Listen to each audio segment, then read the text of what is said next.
शिवजी से कुछ मांगा नहीं। भगवान शंकर से कुछ कहा नहीं। गुनगुन बनना हो रही बात। भगवान शिव से कुछ कहा नहीं है।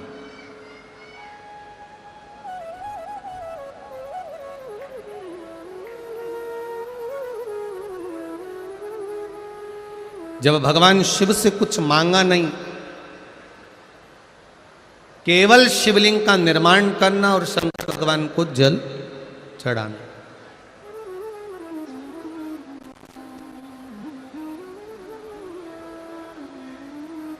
आप भी मेरे देवाधिदेव महादेव से कुछ मांगना नहीं, केवल मंदिर तक जाओ, बाबा देवाधिदेव महादेव को जल चढ़ाओ, प्रार्थना करो, विनय करो, निवेदन करो और वापिस आओ।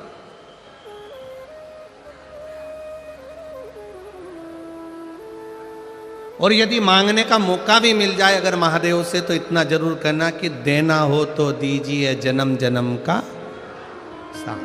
बस इतना दे दो कि आप और हम, वो पहले कथा में कहा है, अंत समय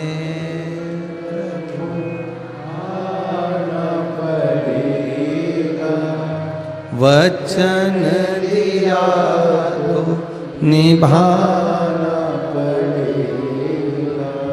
आए ना आए प्रभु कुटुंब कबीरा, अंत समय प्रभु आना।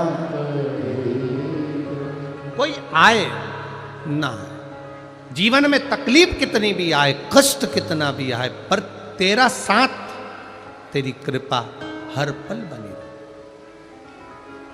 प्रसन्न हो गए मेरे देवाधिदेव महादेव।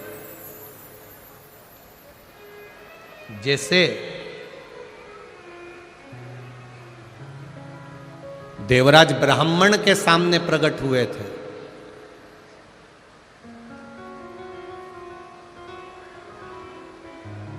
और वो देवराज ब्राह्मण जिसने ना कभी शंकर के मंदिर गया, ना कभी जल चढ़ाया, ना कभी भजन किया, ना कभी कीर्तन किया, ना कभी मंत्र जाप किया,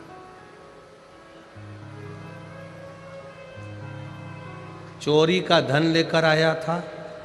वो धन शिवजी के मंदिर में लेकर चले गया। थोड़ी देर शरीर में ताप पड़ा, बुखार आया, छुप कर बैठा रहा, दीवालों में दबत कर बैठा रहा, और फिर जब दब कर बैठा रहा, शिव महापुराण की एक क्षण की कथा उसके कानों में पहुंच गई। मात्र एक क्षण की कथा उसके कानों में गई। चोरी का धन लिया, मंदिर से बाहर निकला, बेलपत्री के वृक्ष के नीचे बैठा, प्राण छूट गया। देवाधिदेव महादेव नंदी लेकर आए, देवराज को नंदी पर बिठाया, कैलाश लेकर चले गए। अब देवराज के मन में एक प्रश्न उठ गया कि ना तो मैं कभी शंकर के मंदिर गया था, ना मैंने लोटा भर के जल चढ़ाया था, ना मैंने कभी बेलपत्र चढ़ाया था, ना कभी मैंने शिव जी की आराधना करी थी। फिर ऐसा कौन सा कारण है जिसके कारण मुझे कैलाश धाम मिल गया, शंकर जी मुझे नंदी पर लेकर जा रहे हैं? ऐसा मैंने पुण्य कौन सा करा था? तब देवाधिदेव महादेव ने कहा, तूने पुण्य नहीं करा, पर तेरी माता रोज, तेरी माँ प्रतिदिन एक लोटा जल भरकर मेरे मंदिर को चढ़ाती थी, इसलिए तेरी मुक्ति इस बेलपत्री के वृक्ष के नीचे हुई।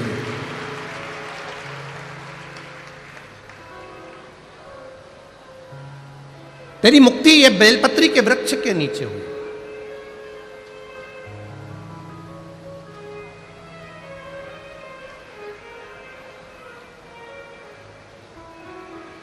परिवार का अगर एक सदस्य भी भगवान शंकर को जल चढ़ा रहा है, उज्जैन के ऋण मुक्तेश्वर मंदिर में लिखा हुआ है, शिव महापुराण की कथा सुनने वाला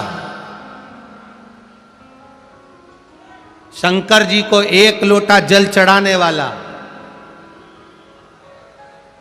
दुनिया के लोग कहते हैं पुराण सुनो, शास्त्र सुनो तो 7 पीढ़ी तरती है, पर उज्जैन ऋण मुक्तेश्वर मंदिर कहता है शिव महापुराण की कथा सुनने वाला, शंकर जी को 1 लोटा जल चढ़ाने वाला, उसकी 7 पीढ़ी नहीं तरती, उसकी 71 पीढ़ी तर जाती है। ये शिव तत्व कहता है।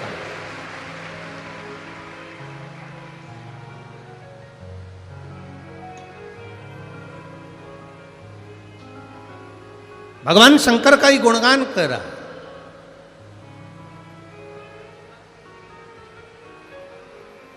शिव महापुराण की यह कथा कर रही है।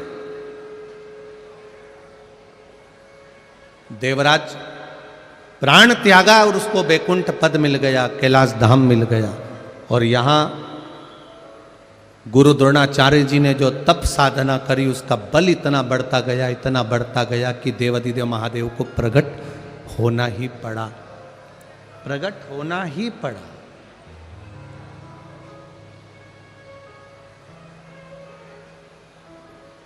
आप में से कितने लोग हैं जो शंकर जी के मंदिर में 1 लोटा जल चढ़ाने जाते हैं?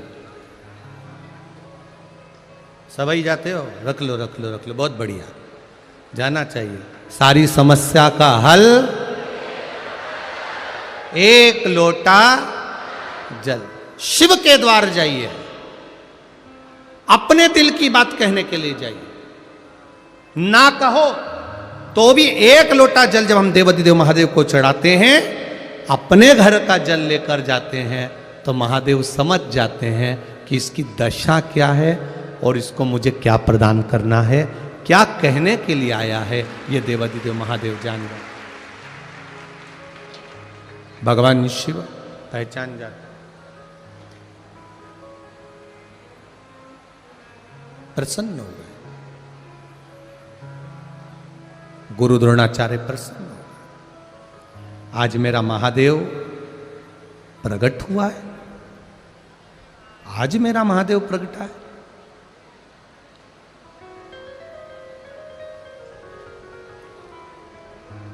महादेव ने कहा गुरु द्रोणाचार्य जी से, मांगो। द्रोणाचार्य जी मांगो, आपको क्या चाहिए, क्या प्रदान करूं मैं आपको?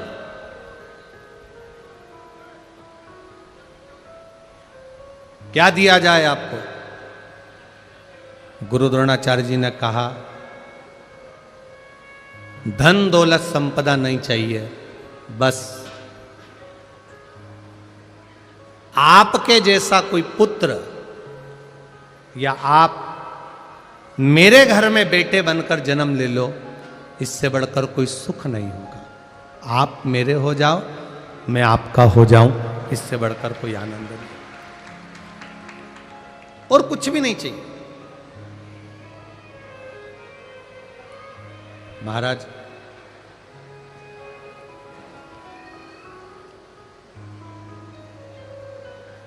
शिव कथा कह रही है,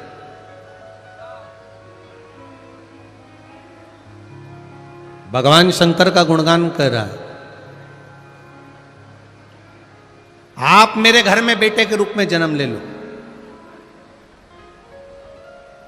भगवान शिव जी ने कहा, यह नहीं हो सकता कि मैं आपके घर में जन्म लूं।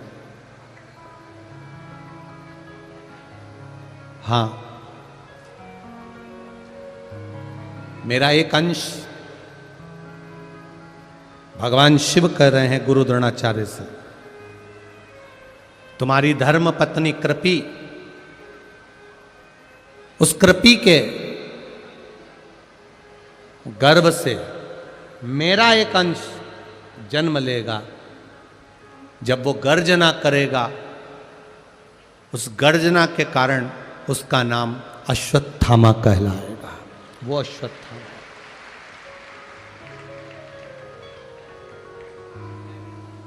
और सुनो द्रोणाचार्य, एक गुरु द्रोणाचार्य, एक बात अच्छे से सुन लीजिएगा जरा।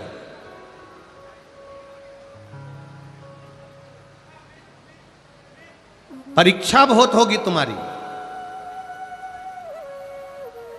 और उस परीक्षा में तुम्हें पास होना पड़ेगा।